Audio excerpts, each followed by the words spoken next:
locked up in chains. Sin held me captive to sorrow and pain. Years of frustration as love passed me by, until the Master heard my heart's cry for grace. Marvelous grace, I needed grace to pardon and make me whole. Grace, marvelous grace, flows from above with infinite love. Marvelous.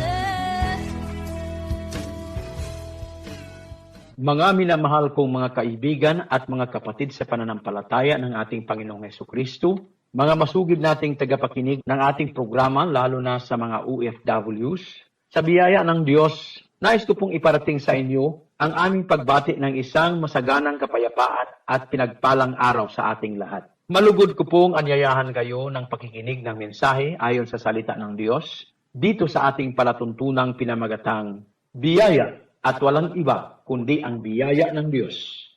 Dalangin ng aking puso na kayo'y gagabayan ng Panginoon upang inyong maunawaan ang inyong mapakinggan sa araw na ito at magkaroon sana kayo ng kasagutan sa iyong mga katanungan tungkol sa iyong buhay sa matagal ng panahon dito sa ating palatuntunang biyaya at walang iba kundi ang biyaya ng Diyos. Marvelous grace flows from above with infinite love. Marvelous. Bago po tayo magpatuloy sa ating programa, tayo muna'y manalangin sa ating Diyos. Ama naming nasa langit, purihin at sambahin ang iyong ngalan. Maghari po kayo sa amin at masunod nawa ang iyong kalooban sa aming buhay. Bigyan niyo po kami ng pagkakataong makaunawa ng iyong salita at magkaroon sana ng pananampalataya sa iyo ang mga nakikinig, lalo na dito sa aming programa.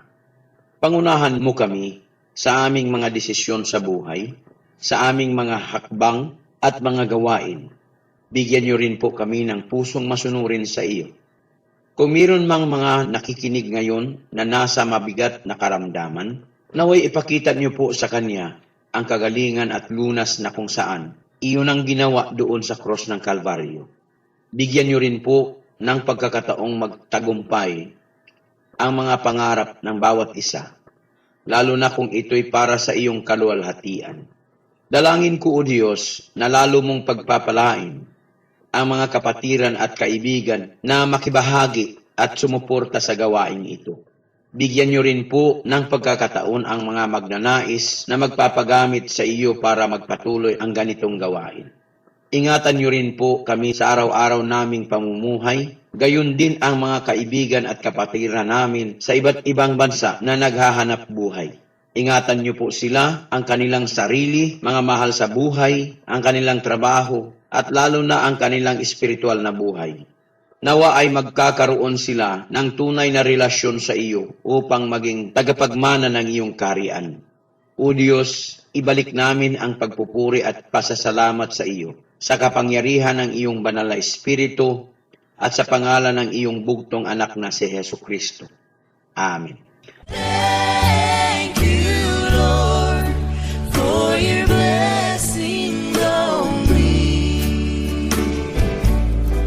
'Cause there's a roof up above me, drive a good place to sleep, and there's food on my table and shoes on my feet.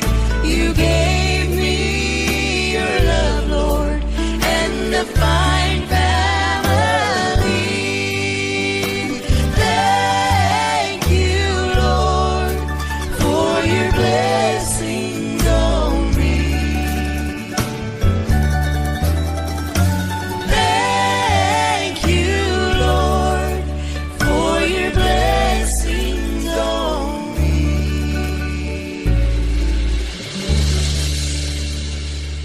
Pasasalamatan din natin ang mga kapatiran at mga kaibigang nagpapagamit sa gawain ng Panginoon, lalo na sa radio ministry dito sa internet at sa local radio stations upang may parating ang mensahe ng mabuting balita.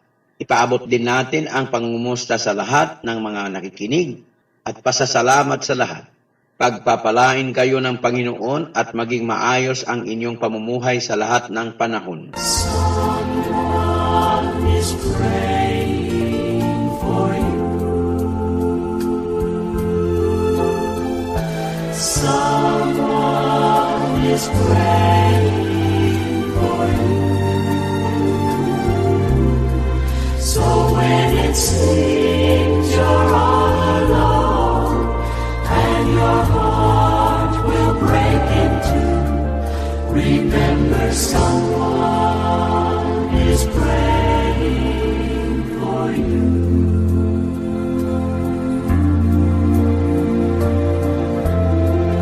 Ngayon babatiin muna natin ang lahat ng mga nagdiriwang ng kanilang kaarawan. Binabati ko kayong lahat ng happy birthday. Nawa ay maging sa lahat ng mga bagay ay guminhawa kayo at matagumpay sa marami pang taon ng iyong maunlad na buhay. Sa iyong pangangatawan, lalo na ang iyong espiritual na buhay. Kaya binabati kita ng happy birthday. May your life in this world be a happy one. May the sun be warm and may the skies be blue. May each storm that comes your way clear the air for a brighter day. May the saints and Savior watch over you. May your life in this world be a happy one. May the sun be warm and may the sky be blue. May each storm that comes your way clear the air for a brighter day. May the saints and Savior watch over you. As you make your way through this old world of ours, as you see the beauty of morning dew, as you smell the summer flowers, as you pass away the hours, may the saints and Savior watch over you. May your life in this world be a happy one. May the sun be warm, may the sky be blue. May each storm that comes your way clear the air for a brighter day. May the saints and Savior watch over you. As you spend your time with your friends and family, as you see the warmth and love they have for you, as you see the wars and hate that others radiate, may the saints and Savior watch over you. May your life in this world be a happy one. May the sun be warm, may the sky be blue. May each storm that comes your way clear the air for a brighter day. May the saints and Savior watch over you. May your life in this world be a happy one. May the sun be warm and may the sky be blue. May each storm that comes your way clear the air for a bright day. May the saints and Savior watch over you. May the saints and Savior watch over you. May the saints and Savior watch over you. Ngayon sa ating pagpapatuloy, ating pag-usapan kung anong kaibahan noong hindi pa si Kristo namatay sa cross at noong tapos na siya namatay sa cross.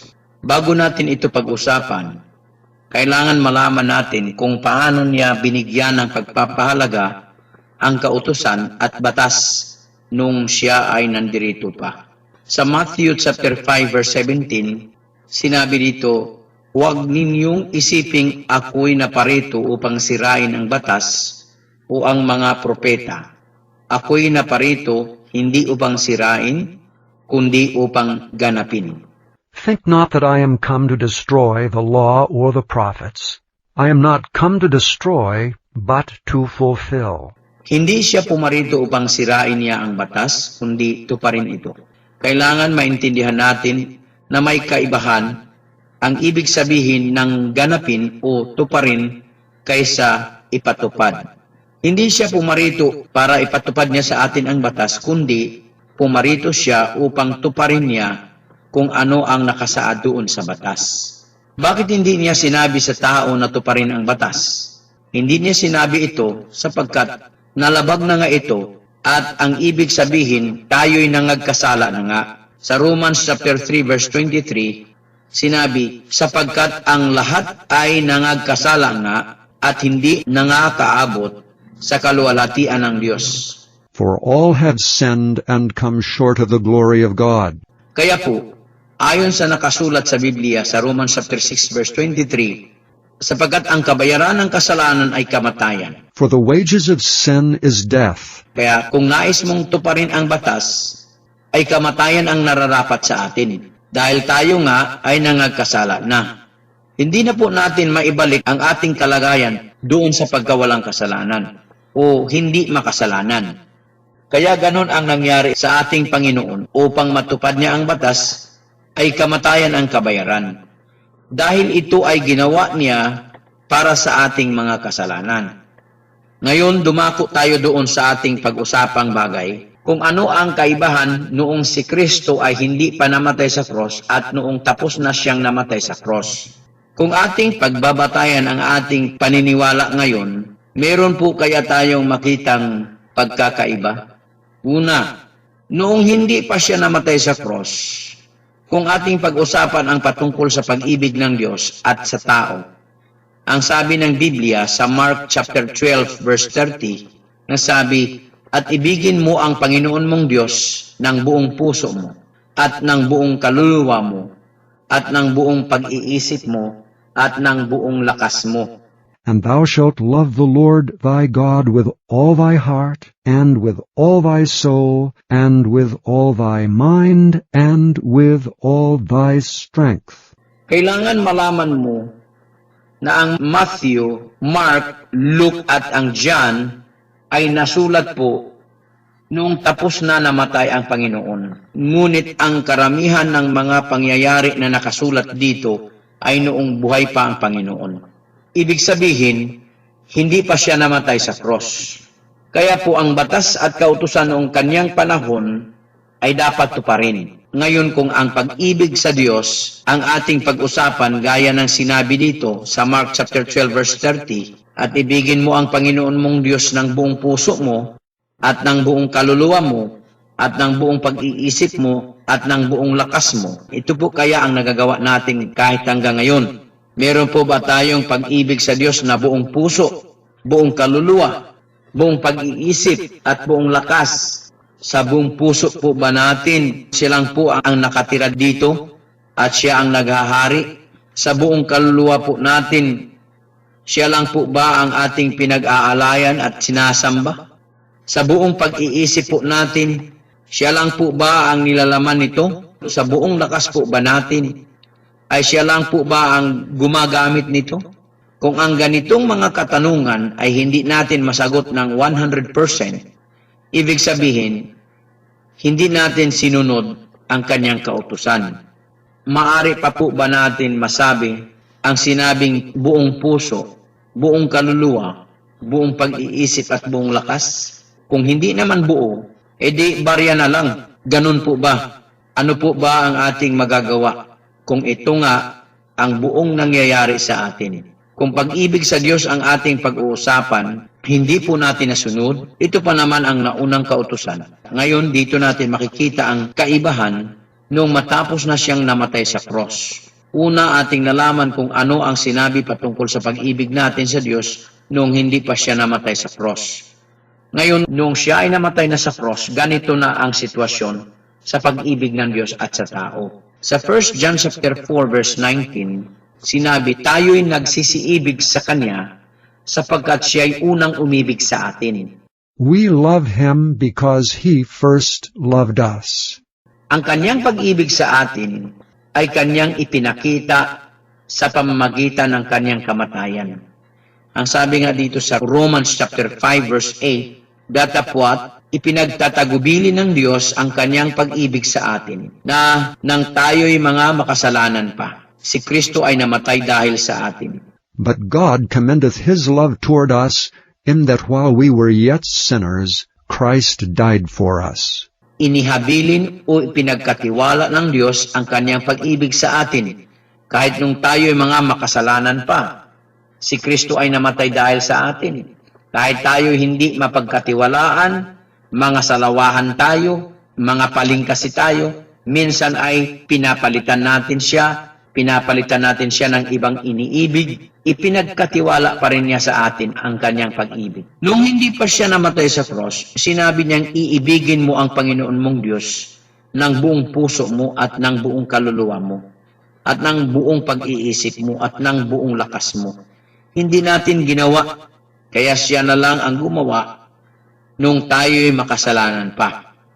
Kaya po, malaki ang kaibahan nung siya ay hindi pa namatay sa cross at noong siya ay namatay na sa cross.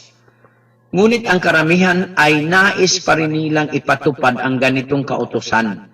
Sa Mark chapter 12 verse 30 na sinabing, at ibigin mo ang Panginoon mong Diyos ng buong puso mo at ng buong kaluluwa mo at ng buong pag-iisip mo at ng buong lakas mo. And thou shalt love the Lord thy God with all thy heart, and with all thy soul, and with all thy mind, and with all thy strength. Ang nangyayari tuloy ngayon, sila ay naging tagapatupad ng batas o kautusan. At ito'y hindi nababagay sa kanila dahil sila rin naman ay hindi nakasunod at nakatupad ng kautusan at batas ng Diyos. Kung ang Panginoong Hesus ay hindi niya ginawa ang mag-utos sa tao na tuparin ang batas, dahil alam niyang hindi ito ang lunas o solusyon sa mga makasalanan.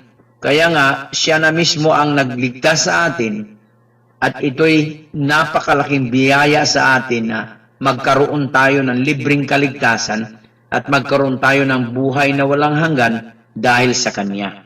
Ngunit, ano ang tinuturo sa atin ng iba? Ay ang tuparin ang Kanyang kautusan na mula pa noon ay hindi talaga magawa-gawa. At kung sakaling mayroon mang makakagawa nito, ay wala pa rin silbi. Dahil hindi na ito ang paraan upang kilalanin kang matuwid sa harapan ng Diyos, kundi sa pamamagitan ng pananampalataya kay Kristo Jesus. Ayon nga sa Galatians chapter 2 verse 16, na nagsabi, bagamat naaalaman na ang tao ay hindi inaaring ganap sa mga gawang ayon sa kautusan, maliban na sa pamamagitan ng pananampalataya kay Jesucristo. Tayo rin ay nagsisampalataya kay Kristo Jesus upang tayo'y aariing ganap sa pamamagitan ng pananampalataya kay Kristo at hindi dahil sa mga gawang ayon sa kautusan. Sapagkat sa mga gawang ayon sa kautusan ay hindi aariing ganap ang sino mang laman. Knowing that a man is not justified by the works of the law, but by the faith of Jesus Christ, even as we have believed in Jesus Christ, that we might be justified by the faith of Christ, and not by the works of the law. For by the works of the law shall no flesh be justified. Kaya po ngayon ang ating gagawin ay pasalamatan natin ang ating Panginoon dahil sa Kanyang ginawa sa ating buhay. Salamat sa Kanyang napakalaking pag-ibig sa atin. Hindi man natin nagawa, siya na mismo ang gumawa. Ngayon, pag-usapan naman natin ang kaibahan ng kapatawaran noong hindi pa siya namatay sa cross at noong siya ay namatay na sa cross. Dito sa Matthew chapter 6 verse 14 to 15, Sabi, sapagkat kung ipatawad ninyo sa mga tao ang kanilang mga kasalanan, ay patatawarin naman kayo ng inyong Ama sa kalangitan. Datapot kung hindi ninyo ipatawad sa mga tao ang kanilang mga kasalanan, ay hindi rin naman kayo patatawarin ng inyong Ama ng inyong mga kasalanan. For if ye forgive men their trespasses, your heavenly Father will also forgive you. But if ye forgive not men their trespasses, neither will your Father forgive your trespasses. Ngayon sa palagay mo, ilan kaya ang nakilala mong namatay na at mayroong kaalitan at hindi nakapagpatawad o hindi nagkaroon ng kapatawaran? Ano sa palagay mo, makarating kaya siya sa langit? Di po ba mahirap isiping makarating ka ng langit? Lalo na kung meron kang kinapupuutan at hindi mo napatawad at bigla kang namatay? Ang sabi sa ating nabasa, kung hindi ninyo ipatawad sa mga tao ang kanilang mga kasalanan, ay hindi rin naman kayo patatawarin ng inyong Ama ng inyong mga kasalanan. Paano ngayon yan? Kaya ngayon ating pinag-aralan ang mga kaibahan noong hindi pa siya namatay sa cross at nung tapos na siyang namatay sa cross. Noong hindi pa siya namatay sa cross, kung hindi ninyo ipatawad sa mga tao ang kanilang mga kasalanan, ay hindi rin naman kayo patatawarin ng inyong Ama ng inyong mga kasalanan. Ngunit noong tapos na siyang namatay sa cross, ganito na ang sinabi. Sa Colossians chapter 3 verse 13, sinabi, mangagtiisan kayo sa isa't isa at mangagpatawaran kayo sa isa't isa. Kung ang sino man ay may sumbong laban sa kanino man, na kung paanong pinatawad kayo ng Panginoon, ay gayon din naman ang inyong gawin. Forbearing one another and forgiving one another. If any man have a quarrel against any, even as Christ forgave you, so also do ye. Kung paanong pinatawad kayo ng Panginoon, ay gayon din naman ang inyong gawin. Sabi dito. Ibig sabihin nito, noong tapos na siyang namatay sa cross, una na tayong pinatawad ng Diyos bago tayo inutusan magpatawad. Ngunit noong hindi pa siya namatay sa cross, kailangan magpatawad ka muna bago ka patatawarin ng Diyos. Ito ngayon ang ating nakitang kaibahan. Bago siya namatay at noong tapos na siyang namatay sa cross.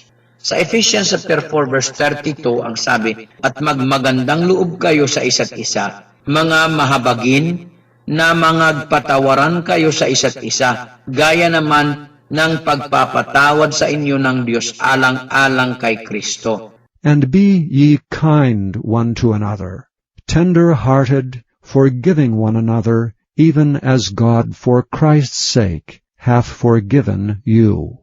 Mangagpatawaran kayo sa isa't isa, gaya naman ng pagpapatawad sa inyo ng Diyos alang-alang kay Kristo. Ang kapatawaran na ito ay dahil kay Kristo, hindi dahil sa atin. Kaya kung ang nalalaman mong gawin ngayon ay ikaw ang gagawa bago ang Diyos, ito ay noong hindi pa siya namatay sa cross. Halimbawa, sa unang kautusan ng Diyos, Mark chapter 12 verse 30, ang sabi, at iibigin mo ang Panginoon mong Diyos ng buong puso mo at ng buong kaluluwa mo at ng buong pag-iisip mo at ng buong lakas mo.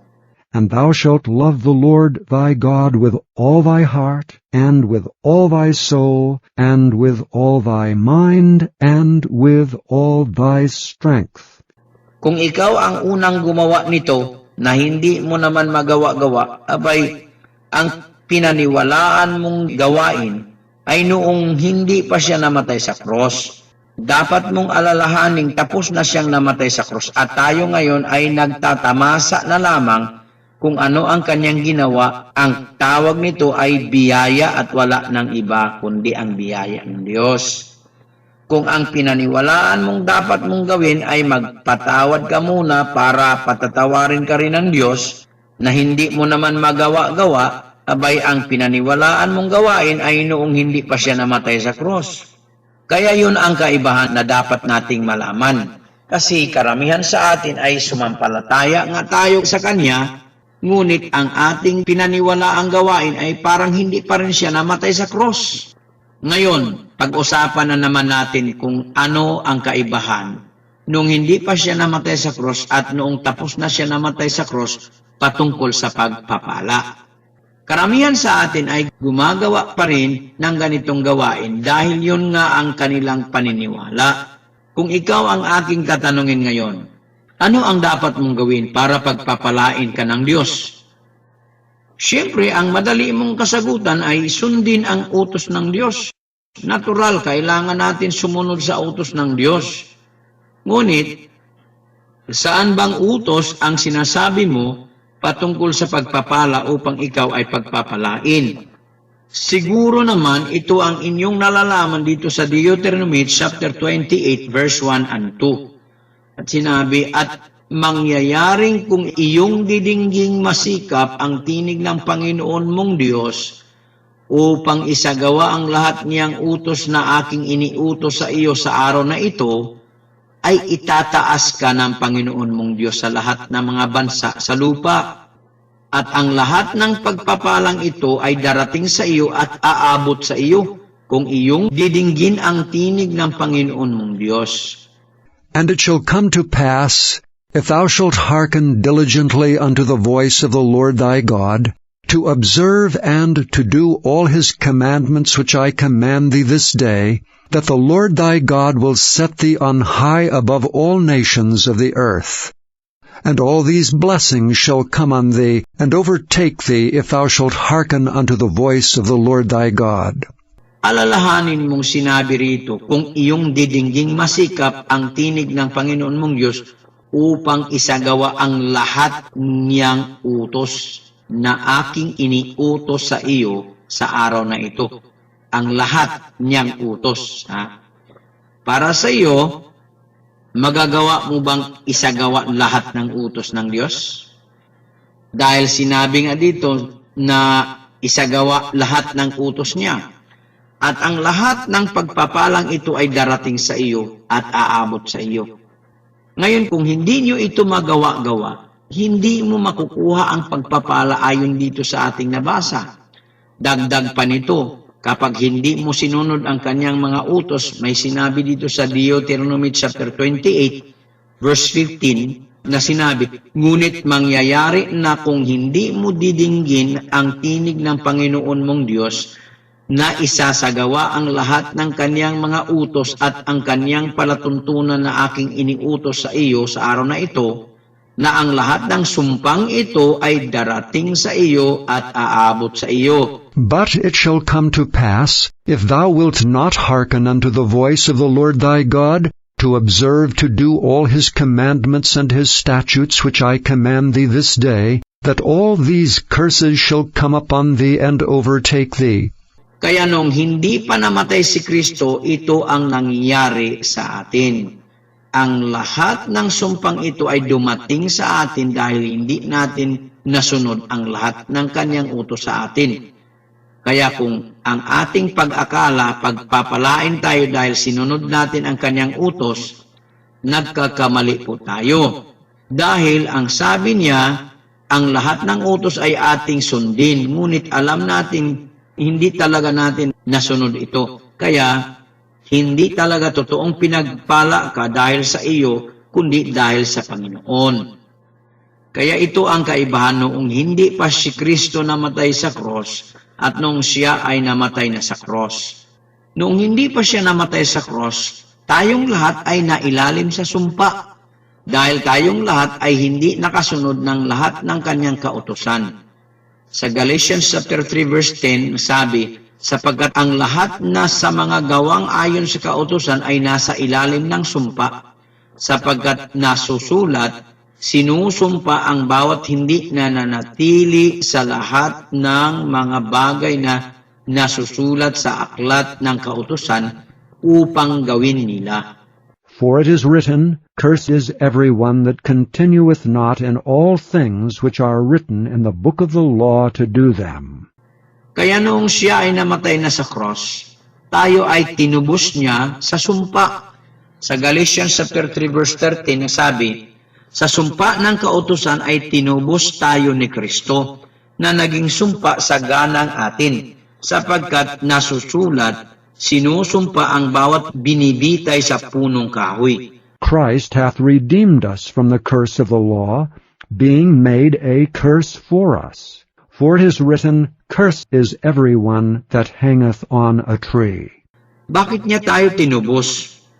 Sabi nga sa Galatians chapter 3 verse 14, upang sa mga hintil ay dumating ang pagpapala ni Abraham na kay Kristo Jesus, upang sa pamamagitan ng pananampalataya ay tanggapin natin ang pangako ng Espiritu.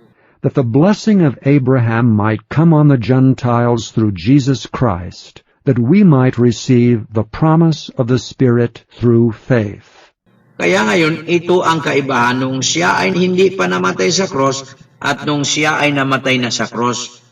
Kung ang pag-usapan ay patungkol sa pagpapala, noon, para pagpapalain ka, kailangan tuparin mo ang lahat ng utos ng Diyos, ngunit noong siya ay namatay na sa cross, ang pagpapala ay dumating sa atin dahil na kay Kristo Jesus, hindi dahil sa ating ginawa, kundi dahil sa kanyang ginawa. Ito ang kaibahan ng ating napag-aralan ngayon. Kung hanggang sa mga araw na ito, ang iyong pinaniwalaan ay nakabatay pa doon sa mga bagay na hindi pa namatay si Kristo sa cross, dapat baguhin mo na ang iyong pag-iisip patungkol sa mga bagay na nakabatay doon sa tapos na ginawa ni Kristo sa cross. Alalahanin mong maraming nagpakilalang mananampalataya kay Kristo. Hanggang ngayon ay ginagawa pa rin nila ang mga bagay na parang hindi pa tapos si Kristo namatay sa cross. Kaya dapat mong pag-isipan ng mabuti ang mga bagay na yan. Kung sa pag-ibig sa Diyos at sa tao dapat nating pasalamatan, dahil kay Kristo, una tayong inibig ng Diyos. Kaya mahalin natin siya dahil siya ang unang umibig sa atin. At kaya na natin magmahal na mga hindi dapat mahalin dahil una tayong inibig ng Diyos. Kung sa kapatawaran naman, dapat tayo magpatawaran dahil pinatawad na tayo ng Diyos dahil kay Kristo Jesus. Kaya na natin silang patawarin dahil maalala natin, maisip natin, una na tayong pinatawad, hindi yung unahin mo muna magpatawad bago ka patawarin ng Diyos. Una ka nang pinatawad ng Diyos bago ka inutusan na magpatawaran. Kaya kailangan natin ito pag-isipan ng gusto. So dapat kung pagpapala naman ang ating pag-usapan, dapat tayong magpasalamat sa Kanya. Dahil pagpapalain talaga tayo dahil sa Kanyang ginawa doon sa cross. Dapat mag-umapaw ang ating pagpupuri at pagpapasalamat sa Diyos. Sa pangalan ni Kristo Jesus, sana'y maging maligaya tayong lahat na mayroong Diyos tayong handa ipagkaloob ang lahat para sa atin dahil inibig niya tayo, pinatawad niya tayo, at pinagpapala niya tayo. Mga kaibigan, mga kapatid, nawa ay meron tayong nasumpungan sa ating pag-aaral na ito, ay meron tayong naintindihan kung ano ang kaibahan nung siya ay hindi pa namatay sa cross at nung siya ay tapos nang namatay sa cross. Mga kapatid, mga kaibigan, hari nawa ay meron tayong naunawaan at naintindihan sa araw na ito. Pagpalain po kayo ng Diyos. Thank you, Lord, for your blessings on me.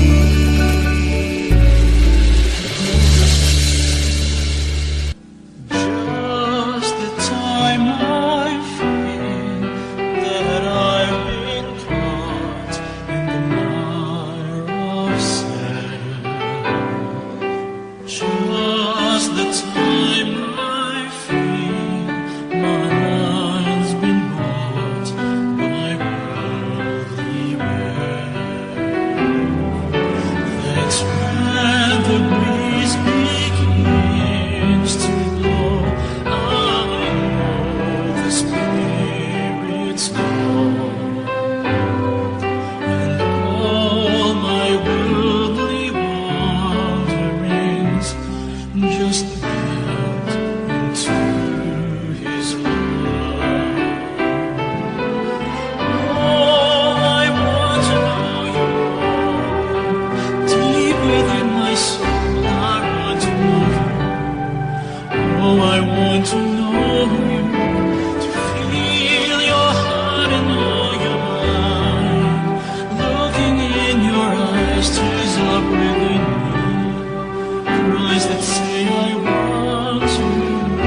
Sa ating pagpapatuloy, sana po ay meron na tayong naintindihan patungkol sa kaibahan noong si Kristo ay hindi pa namatay sa cross at noong siya ay tapos nang namatay sa cross. Dahil maraming mga nagsasabing mga mananampalataya sila, ngunit hindi nila alam ang kanilang ginagawa. At ang biyaya ng Diyos ay nawalan ng halaga. Kaya ang sinabi ni Apostol Pablo sa Galatians chapter 2 verse 21, hindi ko niwawalan ng halaga ang biyaya ng Diyos, sapagkat kung sa pamamagitan ng kautusan ay ang katuwiran, kung gayoy si Kristo ay namatay ng walang kabuluhan. I do not frustrate the grace of God, for if righteousness come by the law, then Christ is dead in vain. Maraming bagay ang nangyari noong matapos namatay si Kristo sa cross, na hindi natin matamo noong siya hindi pa namatay sa cross. Kaya kung ang paniniwala mo hanggang ngayon, ang patungkol pa rin sa mga bagay noong hindi pa siya namatay sa cross, maaring hindi mo mabigyan ng halaga ang kamatayan niya doon sa cross. Kung magkagayon, ay parang hindi pa siya namatay sa cross. Kagaya ng ating kasalanan, yun ang isa sa dahilan kung bakit kailangan siyang mamatay sa cross. Sinabi sa 1 John chapter 3 verse 8, ang gumagawa ng kasalanan ay sa diablo, sapagkat buhat pa ng pasimula ay nagkakasala ang diablo. Sa bagay na ito ay nahayag ang anak ng Diyos upang wasakin ang mga gawa ng diablo. Yun ang kanyang ginawa nung siya ay namatay sa cross. Wasakin niya ang gawa ng diablo. Ngunit marami pa rin sa atin ang alipin pa rin sa kasalanan. Bakit po kaya? Dahil po ba ay imposible sa atin ang makalaya at matigil sa ating mga ginagawang masama? Ngunit ang kanyang salita ay nagsabi sa Luke chapter 1 verse 37, para sa Diyos ay walang magiging imposible. For with God nothing shall be impossible.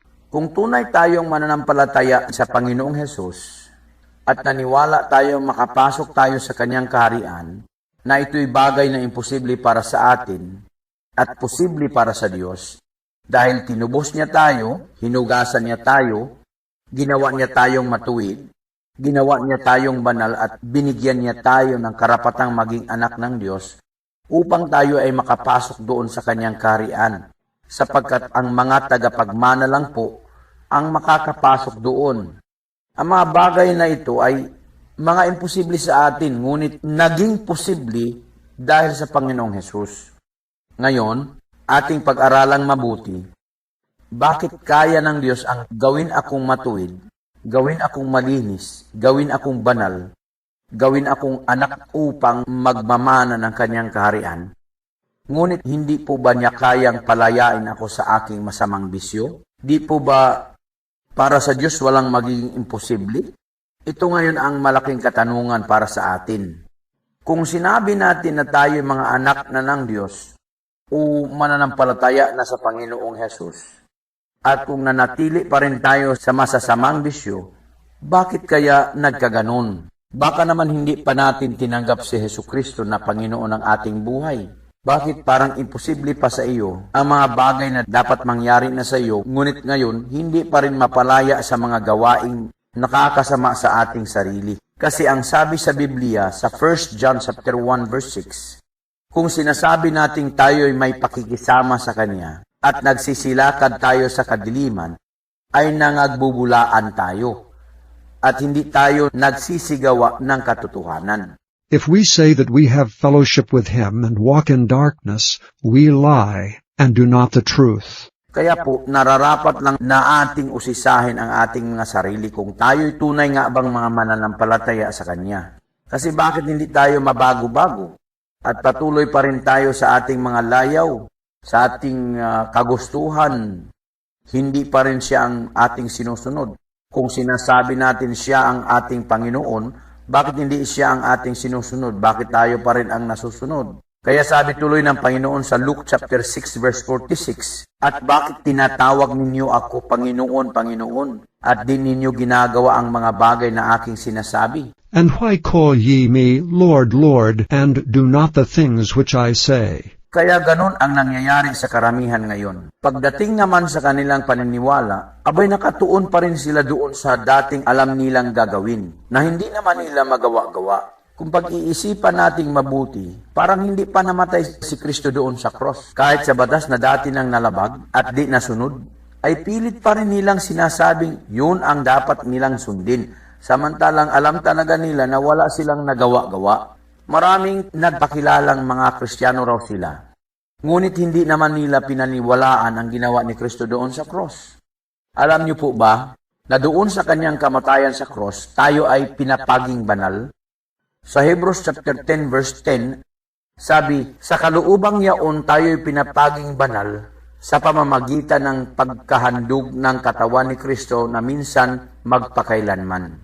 By the which will we are sanctified through the offering of the body of Jesus Christ once for all. At hindi niyo po siguro nalalaman na hindi lang tayo pinapaging banal kundi pinasakdal magpakailanman. Sa Hebrews chapter 10 verse 14 nasabi, sapagkat sa pamamagitan ng isang paghahandog ay kaniyang pinasakdal magpakailanman ang mga pinapaging banal. For by one offering he hath perfected forever them that are sanctified. Sino po ito? Ito mga mananampalataya sa Kanya, ito mga tumanggap sa Kanya, ito mga kumilala sa Kanya na siyang Panginoon.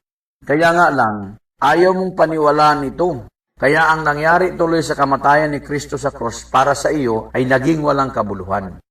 Kung magkagayon, para saan pala ang ginawa niya doon sa cross? Meron po ba kayong ibang alam o wala talaga kayong kaalam-alam? Kaibigan at kapatid, napakaganda ng ginawa ni Kristo doon sa cross. Hindi lang tayo pinatawad ng ating mga kasalanan, nilinis niya tayo at ginawang matuwid sa kanyang harapan. Ginawa niya tayong banal, binigyan niya tayo ng karapatang maging anak ng Diyos upang maging tagapagmana sa kanyang kaharian, at pinasakdal niya tayo magpakailanman. At itong mga nangyaring ginawa sa atin ay dahil sa Kanya, hindi dahil sa atin. Alam niyo po ba, nung matapos nangyari ito sa ating buhay, nung ating pinanampalatayaan si Kristo, tinatakan niya tayo ng Espiritu Santo. Sabi nga sa Ephesians chapter 1 verse 13, na sa Kanya'y kayo rin naman, pagkarinig ng aral ng katotohanan, ang ebanghelyo ng inyong kaligtasan, na sa Kanya rin naman, mula nang kayo'y magsisampalataya, ay kayo'y tinatakan ng Espiritu Santo na ipinangako. In whom ye also trusted after that ye heard the word of truth, the gospel of your salvation, in whom also after that ye believed, ye were sealed with that Holy Spirit of promise. Alam niyo po ba kung anong ibig sabihin kung may tatak na ang isang produkto o anumang bagay? Ibig sabihin ay tapos na ang transaksyon. Kaya po nung bago namatay si Kristo doon sa cross, ay kanyang nasambit ang mga salitang naganap na. Sa John chapter 19 verse 30, ang sabi, nang matanggap nga ni Jesus ang suka, ay sinabi niya, naganap na, at iniyukayok ang kanyang ulo at nalagot ang kanyang hininga.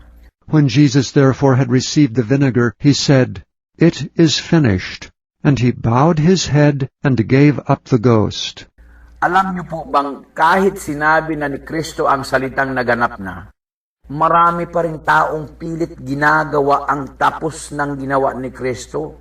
Kaya po ang nangyayaring ito ay pinawalang kabuluhan nila ang kanyang sinabi at ginawa doon sa cross. Sa kalagayan mo ngayon, anong kaibahan ng inyong paniniwala kung ating bigyan ng pansin ang ating napag-aralan ngayon? Ang aking dalangin ay magkaroon kayo ng ibayong pangunawa na nagmula sa Panginoong Diyos. Siya lang po ang nakababatid ng ating mga puso't isipan. Huwag po sana tayo umasa sa sarili nating katalinuhan at ating ilagak ang ating puso at isipan sa kanyang mapagpalang kamay, at siya'y handang magbigay ng pagkakataon sa bawat isang nais tumanggap kay Kristo bilang Panginoon ng kanilang buhay. Para sa iyo ba, tapos nang namatay si Kristo sa cross? Kung ganun ang iyong nalalaman, bakit hanggang ngayon parang doon pa rin kayo nabubuhay sa panahon nung hindi pa tapos namatay si Kristo sa cross? Kaibigan at kapatid, dalangin ng aking puso na mayroon po kayong naunawaan sa araw na ito. Mga kaibigan at mga kapatid, kung meron po kayong mga katanungan patungkol sa Biblia at sa ating mga napakinggan, at kung meron din po kayong nais batiin dahil magdiriwang siya ng kanyang kaarawan, at kung meron din po kayong mga prayer concerns and requests, maaari nyo pong ipagbigay alam sa akin kahit sa personal message doon sa Messenger. Hanapin nyo lang po ang aking pangalan sa Messenger, Ananias Bangunon.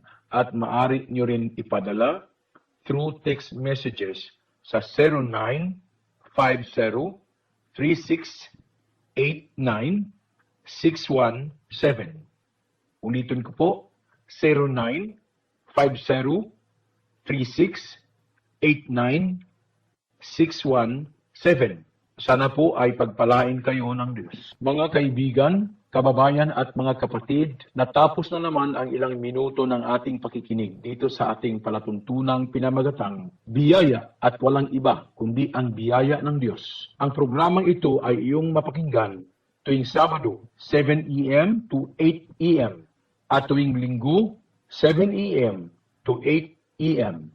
At ito'y maririnig din sa iba't ibang dako ng ating mundo sa pamamagitan ng www.freedomonlineradio.com.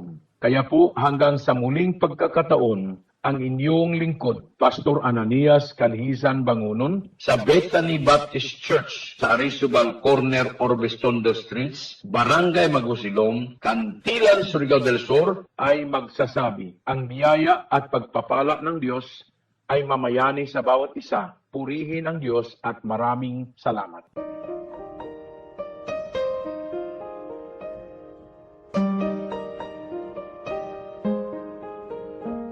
My heart is so proud. My mind is so unfocused. I see the things you do through me. It's great things I have done. And now you gently break me, and lovingly you take me and hold me as my Father, and mold me as my Maker. I ask you, how many times will you pick me up when I keep on letting you down? And each time I will fall short of your glory, how far will forgiveness abound? And you answer, my child, I love you. And as long as you're seeking my face, you walk in the power of my daily sufficient grace.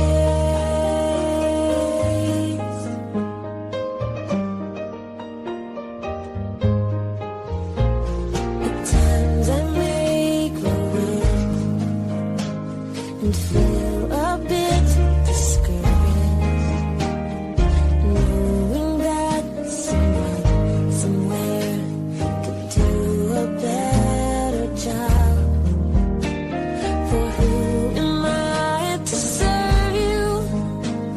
I know I don't deserve you, but that's the part that burns in my heart and keeps me hanging on. I ask you, how many times will you pick me up when I keep on letting you down?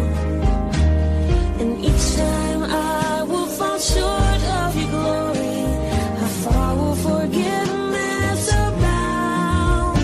And you answer, my child, I love you. And as long as you're seeking my face, you walk in the power of my daily sufficient grace.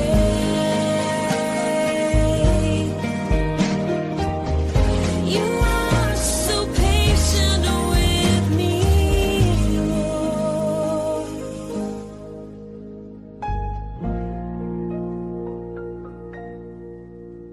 As I walk with you, I'm learning what your grace really means.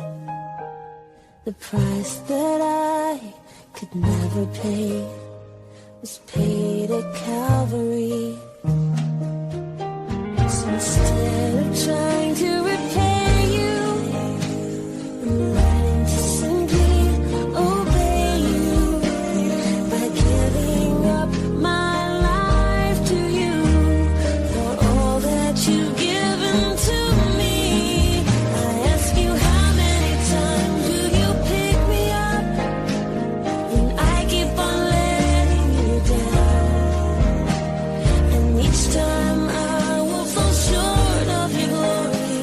How far will forgiveness abound? And you answer, my child, I love you. And as long as you're seeking my face, you'll walk in the power of my daily sufficient